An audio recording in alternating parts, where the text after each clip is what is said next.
আসসালামু আলাইকুম। নজরুল ইসলাম বাবু স্বাগত জানাচ্ছি এনটিভির সকালের খবরে। ক্রাউন সিমেন্ট শিরোনাম দেখছিলেন, এবার পুরো খবর।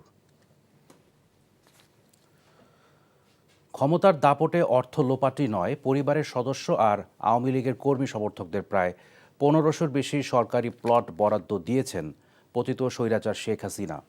শেখ পরিবারের সদস্য হলেই পূর্বাচল ঝিলমিল প্রজেক্ট ও উত্তরা তৃতীয় প্রকল্পে মিলেছে 10 কাঠার প্লট।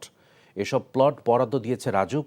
সাবেক স্পিকার শিরীন শারমিন চৌধুরী, সাবেক পরিকল্পনামন্ত্রী এম এ মান্নান সহ প্রভাবশালী অনেক মন্ত্রী, এমপি, সংস্কৃতি কর্মী, সরকারি আমলারাও আছেন সরকারি প্লট প্রাপ্তির তালিকায়। এমনই তথ্য উঠে এসেছে এনটিভির অনুসন্ধানে। নাজিবুর রহমানের রিপোর্ট, ক্যামেরায় ছিলেন ইউনুস আলী। ২৯,০০০-এর বেশি প্লট আছে ঢাকার পাশেই গড়ে ওঠা আধুনিক পূর্বাচল নতুন শহর প্রকল্পে। যুগ পেরিয়ে যাওয়া এই প্রকল্প এখনও সাধারণ মানুষের বসবাসের উপযোগী করতে পারেনি রাজধানী উন্নয়ন কর্তৃপক্ষ। এর মধ্যে আবার যুক্ত হয়েছে সাবেক সরকার প্রধানের ইশারায় নিয়মের তোয়াক্কা না করে প্লট বরাদ্দের চিত্র।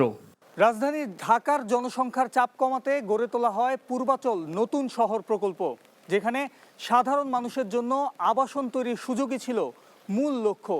তবে বিগত সরকারের ঘনিষ্ঠরাই এই এলাকায় বাগিয়ে নিয়েছেন প্রায় 1100-টিরও বেশি প্লট, যেখানে আছে শেখ হাসিনা ও তার পরিবারের সবার নাম।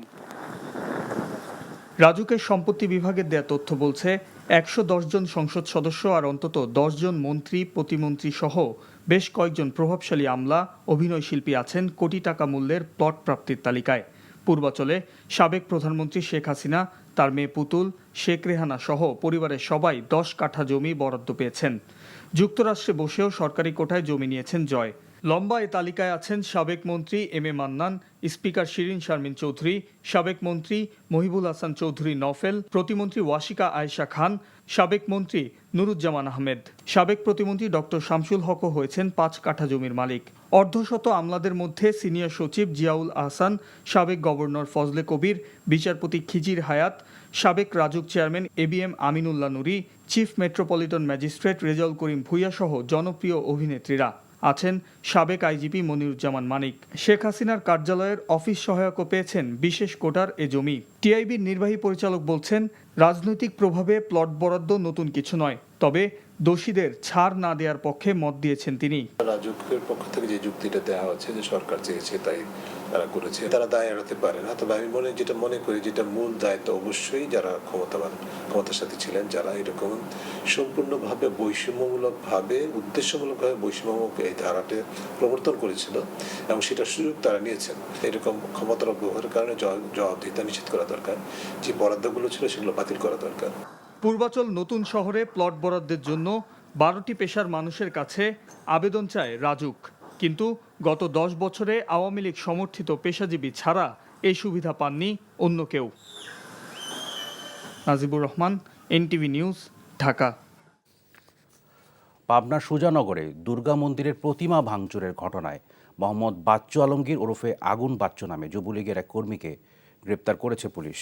সোমবার বিকেলে সংবাদ সম্মেলনে পুলিশ সুপার মোহাম্মদ মোর্তজা আলী খান জানান, গোপন খবরে রোববার রাজবাড়ির গোয়ালন্দ ঘাট এলাকার একটি আবাসিক বোর্ডিং থেকে তাকে গ্রেপ্তার করা হয়। গ্রেফতার আগুন বাচ্চু সুজানগর পৌরসভার মসজিদপাড়া এলাকার বাসিন্দা। তার ছোট রেদওয়ান নয়ন সুজানগর এনএ কলেজ শাখা ছাত্রলীগের সভাপতি ছিলেন। গত মঙ্গলবার রাতে সুজানগরের পালপাড়া এবং এর 3 দিন আগে নিশিপাড়া দুর্গা মন্দিরের প্রতিমা ভাঙচুর করা হয়। পরে পালপাড়া মন্দির কমিটির পক্ষ থেকে থানায় একটি মামলা করা হয়। দুর্গা মন্দিরের প্রতিমা ভাঙচুরের ঘটনায় বুধবার প্রত্যাহার করা হয় সুজানগর থানার ওসি সাকিউল আজমকে। পাহাড়ে অস্থিরতা সহ নানা কারণে আজ থেকে 31 তারিখ পর্যন্ত ভ্রমণ নিষেধাজ্ঞা জারি করা হয়েছে 3 পার্বত্য জেলায়। হঠাৎ করেই আজ 8 অক্টোবর থেকে 24 দিন পর্যন্ত অনিবার্য কারণবশত বান্দরবান, রাঙ্গামাটি, বান্দরবান ও খাগড়াছড়িতে পর্যটকদের ভ্রমণ থেকে বিরত থাকার পরামর্শ দেন জেলা প্রশাসকরা। এতে করে দীর্ঘমেয়াদী ক্ষতির বিরূপ প্রভাব পড়তে যাচ্ছে পর্যটন সংশ্লিষ্ট সব ধরনের ব্যবসা বাণিজ্যে। নিরাপত্তার স্বার্থে এমন সিদ্ধান্ত নেওয়া হলেও 3 জেলায় পর্যটন সংশ্লিষ্ট অসংখ্য ব্যবসায়ী এখন আর্থিক ক্ষতির হুমকিতে পড়েছেন। সাম্প্রতিক বন্যার পর বান্দরবানে ইতিমধ্যে ব্যাংক ঋণ নিয়ে গড়ে তোলা বেশ কয়েকটি আবাসিক হোটেল, রিসোর্ট ও রেস্টুরেন্ট বন্ধ করে দিয়েছে ব্যবসায়ীরা। খাগড়াছড়িতে সম্প্রতি ভাঙচুর, সহিংসতা ও লুটপাটের ঘটনায় 5 জনকে গ্রেপ্তার করেছে পুলিশ। মুসলিমপাড়া শালবাগান এলাকায় অভিযান চালিয়ে তাদের গ্রেপ্তার করা হয়। খাগড়াছড়ি থানার ওসি আব্দুল বাতেন মৃধা জানান, কেএসটিসি হাসপাতাল ভাঙচুর ও লুটপাটের ঘটনায় সম্প্রতি মালিকপক্ষ 8 জনের নাম উল্লেখ করে অজ্ঞাত 200 জনকে আসামি করে মামলা করেন। 5 জনকে এই মামলায় গ্রেপ্তার দেখানো হয়েছে, অন্যদের গ্রেপ্তারে অভিযান চলছে। এছাড়া সোমবার ব্যবসায়ীদের পক্ষে 64 জনের নাম উল্লেখ করে অজ্ঞাত 200 জনকে আসামি করে আরও একটি মামলা করা হয়। এ নিয়ে ধর্ষণ, পিটিয়ে হত্যা, সরকারি কাজে বাধা দেয়া সহ বিভিন্ন অভিযোগে 5টি মামলা হলো। বকেয়া বেতন পরিশোধ সহ ত্রিপক্ষীয় 18 দফা চুক্তি বাস্তবায়নের দাবিতে নারায়ণগঞ্জে অনশন কর্মসূচি পালন করেছে কয়েকটি পোশাক কারখানার শ্রমিকরা। সকাল 11:30 থেকে দুপুর 2টা পর্যন্ত নগরীর চাষারায় বিকেএমইএ কার্যালয়ের সামনে এই কর্মসূচি পালন করেন শতাধিক শ্রমিক কর্মচারী। তাদের অভিযোগ, সরকার পতনের আন্দোলনের সময় থেকে এখন পর্যন্ত ফতুল্লার বিসিক শিল্পাঞ্চল ও আশপাশের বেশ কয়েকটি পোশাক কারখানায় 3 মাস ধরে শ্রমিকদের বেতন দেওয়া হচ্ছে না। এ ব্যাপারে শ্রমিকরা জেলা প্রশাসকের কাছে লিখিত অভিযোগ দিলেও মালিকপক্ষের টনক নড়ছে না। বারবার আশ্বাস দিয়েও বেতন পরিশোধ না করে মালিকপক্ষ প্রতারণা সহ নানাভাবে হুমকি দিচ্ছেন বলে অভিযোগ শ্রমিকদের। তাই অবিলম্বে সকল বকেয়া বেতন পরিশোধ না করলে জেলা প্রশাসকের কার্যালয় ঘেরাও সহ আরও কঠোর কর্মসূচি পালনের হুঁশিয়ারি দেন শ্রমিকরা।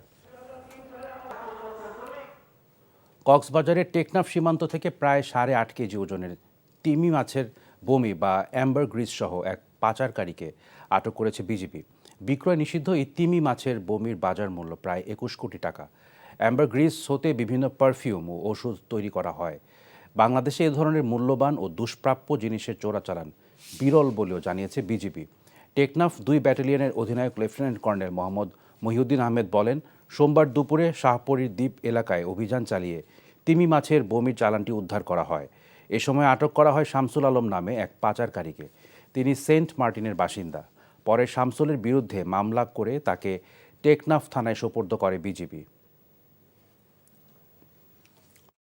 পোশাক শিল্পে পুরনো আবর্জনা দিয়ে নতুন সম্মিলিত পরিষদ গঠন না করার আহ্বান জানান জৈনুল আবেদিন ফারুক। রাজধানীর উত্তরা ক্লাবে পোশাক কারখানার সুদিন ফেরাতে সম্মিলিত পরিষদ আয়োজিত মত বিনিময় সভায় এসব কথা বলেন বিএনপি চেয়ারপারসনের উপদেষ্টা কাউন্সিলের সদস্য। পোশাক শিল্পকে ধ্বংস করতে একটি গোষ্ঠী কলকাঠি নাড়ছে, বিদেশি ক্রেতারা অর্ডার কমিয়ে দেওয়ার ঘোষণা দিয়েছে, শ্রমিক অসন্তোষের নামে দেশের অর্থনীতিকে ধূলিসাৎ করতে চায়, গার্মেন্টস করে অনেকে হাজার কোটি টাকার মালিক হয়েছে, ব্যাংক থেকে ঋণ নিয়ে পরিশোধ করেনি, বিদেশে টাকা পাচার করেছে। সভায় গার্মেন্টস শিল্প নিয়ে ষড়যন্ত্রকারীদের খুঁজে বের করার আহ্বান জানান বক্তারা।